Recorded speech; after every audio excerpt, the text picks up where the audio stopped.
dugsiga hoose dhexe ee Togdheer waxa uu ka mid yahay dugsiyada qadiimiga ah ku yaala magaalada Burco ee xarunta gobolka Togdheer isla markaasina dugsiyadii loogu hor aasaasay magaalada Burco. Dugsigan Togdheer ayaa waxa uu soo saaray badi baaciyaanta iyo bulshada qaybaheeda kala duwan kaas oo ka soo najaxay waxbarashadiisa. Dugsigan ayaa muddooyinkii ugu dambeeyay waxa uu wajahay xaaladda iyo isla markaasina u baahan in wax laga qabto qaybaha kala duwan ee dugsigan ka kooban yahay. isuduwaha wasaaradda waxbarashada iyo sayniska gobolka Togdheer ay wehelinayaan xubno ka mid ah ardaydii dugsigan ka aflaxay wax ka bartay iyo xubno kale oo waalidiin ah ayaa maanta waxay gaadheen xarunta dugsigaasi waxaana indhaydhayn kadib ay ku dhawaaqeen olol lagu dayactirayo isla markaasina wax lagaga qabanayo xaaladdan uu wajahay. ugu horreyntiiba xubno ka mid ah ardaydii ka baxay dugsigan Togdheer ee magaalada Burco waalidiin iyo sidoo kaleeto xubno kale oo halkaasi ka hadlay ayaa waxay tilmaameen muhiimadda ay leedahay dayactirka iskuulkani.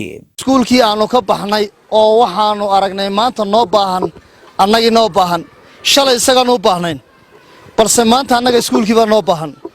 iskuulkii muxuu nooga baahan yahay? wasaaradda waxbarashada tacliinta sare saynisku waxay samaysay barnaamij la yidhaahdo soo booqo iskuulkaagii.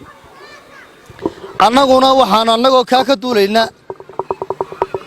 dhalinyaro baanu isku xilqaanay inaanu iskuulkaygii soo booqano balaanu egnay. waxaanu doonaynaa iskuulkii inaanu dayactir ku samayno wixii karaankayga awoodda inaanu gaadhsiino.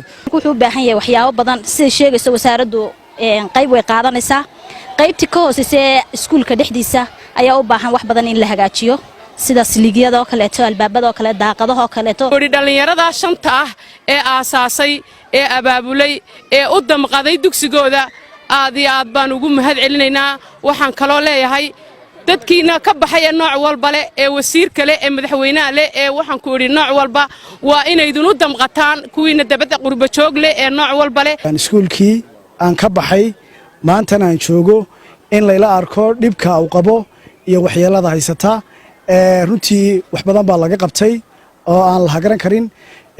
qayb ka mid ah iskuulka wasaaradda waxbarashada iyo dawladda hoose iskaashanaya ayaa albaabada bir ka dhigay 7 albaab iyo daaqad 2 suuli oo labada albaab laga bedelay iyo dildilaac laga sameeyay iyo qaybta 4 fasal oo ofis ku jiro oo iyadana wax laga qabtay. bilihii u dambeeyay waxa ka muuqatay isbedel weyn iskuulkan waa xuduntii magaalada oo magaalada dhexdeedii buu ku yaalaa dhinac walba waa laga soo gelayaa. ardaydii joogtay magaalada gudi iyo waalidiin iyo waxbarashada halgan bay ku jiraan sidii dugsiga loo soo celin lahaa.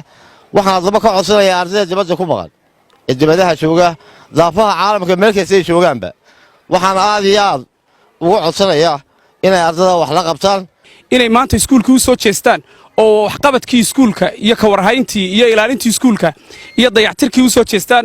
maanta baaqaanu diraynaa waxa weeyaan iskuulkii Togdheer. isuduwaha wasaaradda waxbarashada iyo sayniska gobolka Togdheer oo isaguna gabagabadii halkaasi ka hadlay waxa uu tilmaamay in wasaaradda waxbarashada iyo saynisku ay dadaal dheer ugu jirto dayactirka dugsigani isagoona si rasmi ah ugu dhawaaqay in wasaaraddu ay dhisayso xayndaabka dugsiga. maanta waxaan halkan uga mahad celinayaa dhalinyaradii ka baxday oo ka jawaabtay runtii baaqa dib ugu soo noqday iskuulkoodii qaatayna go'aamo adag inay iskuulka wax ka qabtaan. aad iyo aad baan u soo dhaweynayaa aad baan ugu faraxsanahay aad baan isu garab taagayaa qof kasta oo dugsiyada wax ku soo celiya aad baan isu garab taagayaa wixii uu u baahan yahay iyo wixii aan nagu xidhmana inaan kala qabanno. annaga waa mas-uuliyad qaran waa mas-uuliyadna saaran waa mas-uuliyad aan u taagannahay. wasaaradda waxbarashada oo la kaashanaysa wasaaradda maaliyadda waxa ay runtii iyadu qaadatay in dayrkiisii la dhiso muddana runtii hawshaa waa laga shaqaynayey.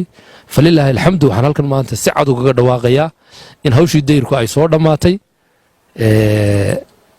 lana bilaabi doono bisha Disembar. Khalid Bakayle wararka fogaan aragga xorta Star TV Burco.